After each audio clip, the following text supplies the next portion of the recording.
இறையேசுவில் அன்புமிக்க சகோதர சகோதரிகளே, இரு சகோதரர்களுக்கு மத்தியிலே சொத்தை பிரிப்பதற்கான சண்டை. பிரித்து விடுகிறார்கள். ஆனால் நடுவிலே ஒரு வேப்ப மரம் ஒன்று இருக்கிறது.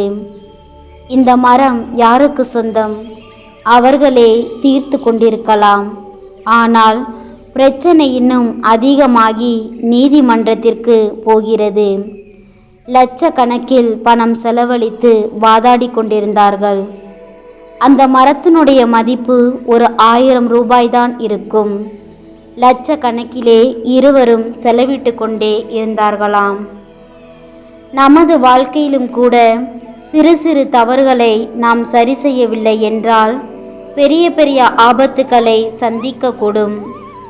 அதைதான் இன்றைய நற்செய்தியில் வெளிப்படுத்துகிறார்.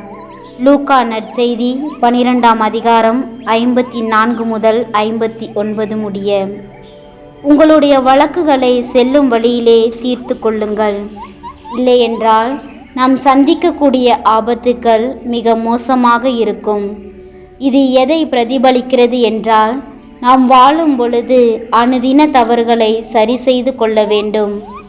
ஆண்டவர் இறுதி தீர்ப்பை மையப்படுத்தி இந்த கதையை கூறுகிறார். இறுதி தீர்ப்பு செல்வதற்கு முன்பாக உங்கள் செயல்களை, எண்ணங்களை சீர்படுத்தி கொள்ளுங்கள். எனது இறுதி தீர்ப்பு எப்பொழுது வரும் என்று தெரியாது. எனது வாழ்க்கை எப்பொழுது முடியும் என்று தெரியாது. இந்த மண்ணக வாழ்க்கை எப்பொழுது முடியும் என்று தெரியாது. நாம் செய்த தவறுகளை நினைத்து இறைவனிடம் திருப்பலியில் ஒப்புக்கொடுத்து ஜெபிப்போம். ஆனால் அநேக நேரத்தில் நமக்கு தெரியாமல் செய்யும் தவறுகள்தான் அதிகம். நம்மை அறியாமலே பிறரை துன்புறுத்தி கொண்டிருப்போம். நம்மை அறியாமலே நாம் தவறான பாதையில் சென்றிருப்போம். எனவே எது தவறு, எது சரி என்று அறிந்து கொள்ளும் ஞானத்தை தாரும் ஆண்டவரே.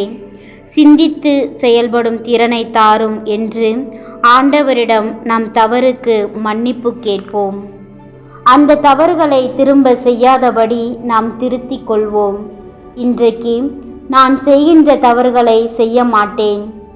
நமக்கு நாம் என்ன தவறு செய்கிறோம் என்று இன்றைக்கு என்னால் முடிந்தவரை நான் நல்லதையே செய்வேன். ஆண்டவருக்கு எது தேவையோ, எதை ஏற்றுக்கொள்வாரோ அதையே நான் இன்றைக்கு செய்வேன் என்று உணர்ந்து பாருங்கள். காலத்தினுடைய மாற்றங்களை எல்லாம் நன்றாக அறிந்த நீங்கள், அடுத்த ஆட்சியில் யார் வருவார்கள் என்றெல்லாம் நன்றாக அறிந்த நீங்கள், என்னுடைய 2ஆம் வருகையை பற்றி இன்னும் சிந்திக்காமல் மனம் போன போக்கில் வாழ்வது மிகுந்த வேதனை தருகிறது. இயேசுவோடு மனம் திரும்ப வேண்டும் என்பதை இந்த நிகழ்வு எடுத்து காட்டுகிறது. கடவுளுக்கும் நமக்கும் வருத்தம் உண்டாவது நம்முடைய பாவத்தினால். ஏன் கடைசி காலம் வரை காத்திருக்கிறாய்? அன்றைக்குள்ள பிரச்சனை அன்றைக்கே. தூங்க செல்வதற்கு முன்பாக சரி செய்து போய்விடு. அல்லது எது வேண்டுமானாலும் நடக்கலாம். ஆன்ம சோதனை செய்ய வேண்டும். இந்த பழக்கத்தினை ஏற்படுத்தி கொள்வோம். இது ஒரு ஆன்மீக பயிற்சி. 5 நிமிடம் என்னென்ன செயல்களை செய்திருக்கிறோம்? நல்ல செயல்களை செய்திருப்போம் என்றால் ஆண்டவருக்கு நன்றி சொல். பாவத்துக்குரிய செயல்களை செய்திருந்தால் ஆண்டவரிடம் மன்னிப்பு வேண்டுவோம். நமக்கும் ஆண்டவருக்கும் உள்ள உறவை மேம்படுத்தி கொள்வோம். ஆமேன்.